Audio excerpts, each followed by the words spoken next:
होई अष्टमी व्रत की कथा। प्राचीन काल में एक साहूकार था जिसके 7 बेटे थे और 7 बहुएं थी। इस साहूकार की एक बेटी भी थी जो दीपावली के अवसर पर अपने ससुराल अपने मैके में आई हुई थी। दीपावली पर घर आने के बाद उसकी 7 बहुएं और बेटी जंगल की ओर चल पड़ी। साहूकार की बेटी जहाँ से मिट्टी ले रही थी उसी स्थान पर साहू अपने साथ बेटी के साथ रहती थी। मिट्टी खोदते हुए गलती से साहूकार की बेटी ने खुराई से साहू का एक बच्चा मार दिया। साहू इस पर बहुत क्रोधित हुई और बोली कि अब मैं तुम्हारी कोख बांध दूंगी। साहू की बात सुनकर साहूकार की बेटी अपनी 7 भाभियों से एक एक करके विनती करती है कि वह उसके बदले अपनी कोख बंधवा ले। सबसे छोटी भाभी ननद के बदले अपनी कोख बंधवाने के लिए तैयार हो जाती है। इसके बाद छोटी भाभी के जो भी बच्चे होते थे वे सब 7 दिन बाद मर जाते थे।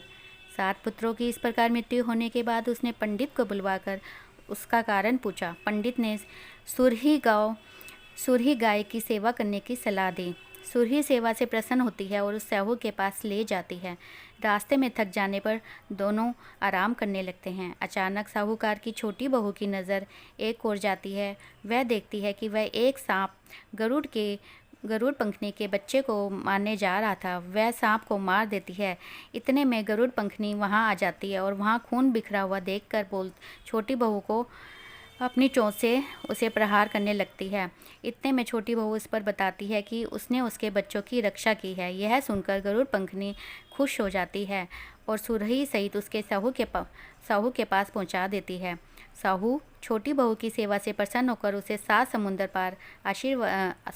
पार पुत्र और 7 बहुएं होने का आशीर्वाद देती है।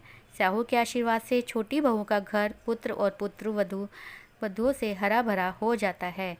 अहोई अष्टमी का अर्थ इस प्रकार यह भी होता है कि अनहोनी को होनी बनाना, जैसे साहूकार की छोटी बहू ने बनाकर दिखाया।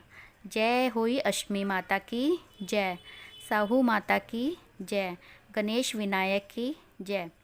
कथा 2। दंत कथा के अनुसार एक बार एक औरत अपने 7 पुत्रों के साथ एक गांव में रहती थी। एक दिन कार्तिक महीने में वह औरत मिट्टी खोदने के लिए जंगल में गई।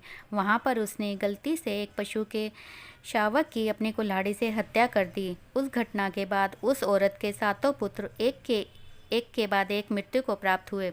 इस घटना से दुखी होकर उस औरत ने अपनी कहानी गांव की हर एक औरत को सुनाई।